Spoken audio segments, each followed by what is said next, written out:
Assalamualaikum warahmatullahi wabarakatuh, sahabat hikmah. Dalam kesempatan kali ini, kita akan membahas sebuah kisah tentang pertemuan Nabi Musa alaihissalam dengan Nabi Khidir. Banyak hikmah yang bisa kita petik dari kisah pertemuan antara kedua hamba Allah yang mulia ini.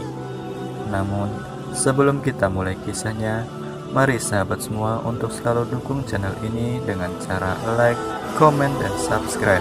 Dan jangan lupa untuk mengaktifkan notifikasinya agar selalu mendapat video terbaru dari kami.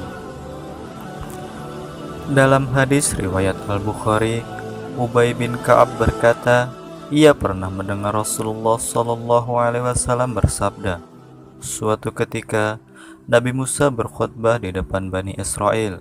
Lalu ia ditanya, siapakah manusia yang paling berilmu? Musa pun menjawab, aku. Lalu kemudian Allah menegur Nabi Musa, sungguh aku memiliki seorang hambaku di pertemuan antara dua lautan dan lebih berilmu dari kamu. Nabi Musa bertanya, ya Rob, bagaimana caranya agar aku bisa bertemu dengannya? Allah berfirman kepada Musa, bawalah seekor ikan yang kamu masukkan ke dalam suatu tempat, di mana ikan itu menghilang, maka disitulah hambaku itu berada. Kemudian Nabi Musa pergi bersama seorang pelayan, ada yang mengatakan muridnya, bernama Yusha bin Nun. Keduanya membawa ikan itu hingga keduanya tiba di sebuah batu besar. Mereka membaringkan tubuhnya sejenak lalu tertidur. Tiba-tiba ikan itu menghilang dari tempat tersebut. Ikan itu melompat mengambil jalannya ke laut. Musa dan pelayannya merasa aneh. Kisah Nabi Musa dan Nabi Khidir ini dijelaskan dalam surat Al-Kahfi. Berikut kisah selengkapnya.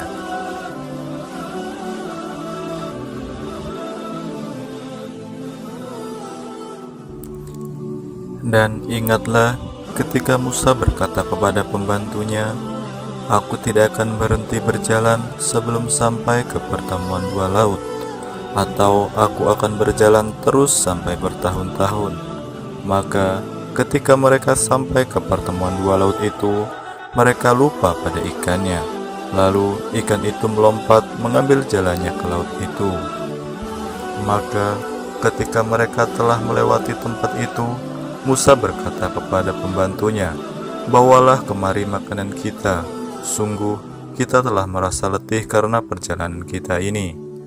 Dia pembantunya menjawab, tahukah engkau ketika kita mencari tempat berlindung di batu tadi, maka aku lupa menceritakan tentang ikan itu, dan tidak ada yang membuat aku lupa untuk mengingatnya kecuali syaitan. Dan ikan itu mengambil jalannya ke laut dengan cara yang aneh sekali. Ia Musa berkata, itulah tempat yang kita cari. Lalu keduanya kembali mengikuti jejak mereka semula. Lalu mereka berdua bertemu dengan seorang hamba di antara hamba-hamba kami, yang telah kami berikan rahmat kepadanya dari sisi kami, dan yang telah kami ajarkan ilmu kepadanya dari sisi kami.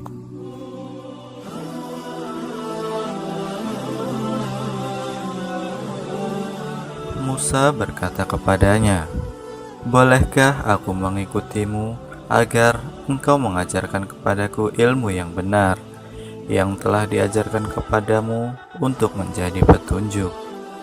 Dia menjawab, sungguh engkau tidak akan sanggup sabar bersamaku. Dan bagaimana engkau akan dapat bersabar atas sesuatu sedang engkau belum mempunyai pengetahuan yang cukup tentang hal itu? Dia Musa berkata, insya Allah akan engkau dapati aku orang yang sabar, dan aku tidak akan menentangmu dalam urusan apapun. Dia berkata, jika engkau mengikutiku, maka janganlah engkau menanyakan kepadaku tentang sesuatu apapun, sampai aku menerangkannya kepadamu. Maka berjalanlah keduanya, hingga ketika keduanya menaiki perahu, lalu dia melubanginya.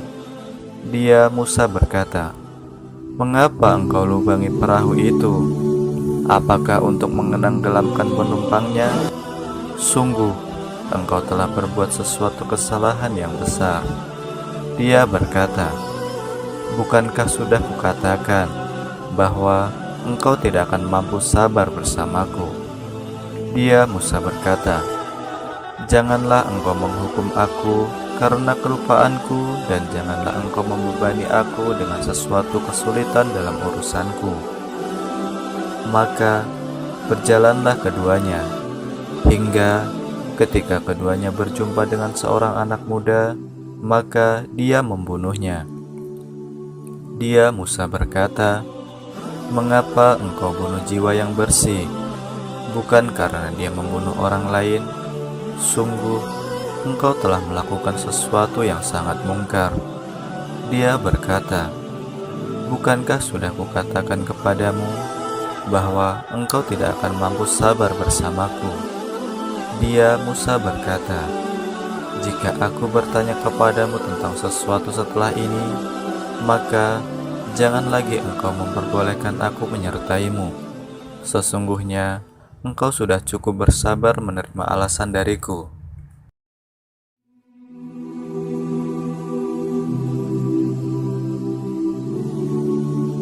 Maka keduanya berjalan, hingga ketika keduanya sampai kepada penduduk suatu negeri. Mereka berdua meminta dijamu oleh penduduknya, tetapi mereka penduduk negeri itu tidak mau menjamu mereka. Kemudian keduanya mendapatkan dinding rumah yang hampir roboh di negeri itu. Lalu dia menegakkannya. Dia Musa berkata, jika engkau mau, niscaya engkau dapat meminta imbalan untuk itu. Dia berkata, inilah perpisahan antara aku dengan engkau. Aku akan memberikan penjelasan kepadamu atas perbuatan yang engkau tidak mampu sabar terhadapnya. Adapun perahu itu adalah milik orang miskin yang bekerja di laut. Aku bermaksud merusaknya karena di hadapan mereka ada seorang raja yang akan merampas setiap perahu. Dan adapun anak muda kafir itu, kedua orang tuanya mukmin, dan kami khawatir kalau dia akan memaksa kedua orang tuanya kepada kesesatan dan kekafiran. Kemudian kami menghendaki sekiranya Tuhan mereka menggantinya dengan seorang anak lain yang lebih baik kesuciannya daripada anak itu dan lebih sayang kepada ibu dan bapaknya. Dan adapun dinding rumah itu adalah milik dua anak yatim di kota itu, yang di bawahnya tersimpan harta bagi mereka berdua, dan ayahnya seorang yang saleh. Maka Tuhanmu menghendaki agar keduanya sampai dewasa, dan keduanya mengeluarkan simpanannya itu sebagai rahmat dari Tuhanmu. Apa yang kuperbuat bukan menurut kemauanku sendiri. Itulah keterangan perbuatan-perbuatan yang engkau tidak sabar terhadapnya. Surah Al-Kahfi ayat 60-82.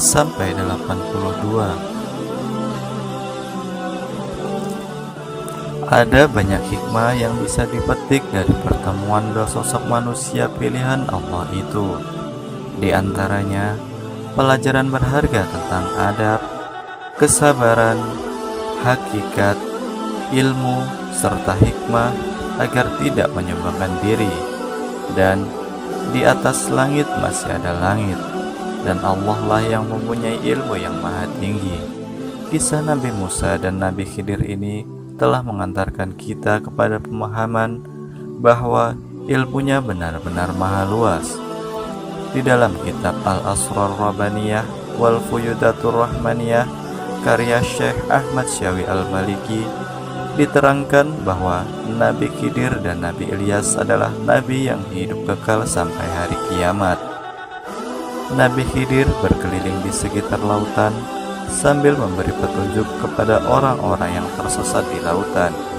Sedangkan Nabi Ilyas berkeliling di sekitaran gunung-gunung untuk memberi petunjuk kepada orang-orang yang tersesat di gunung.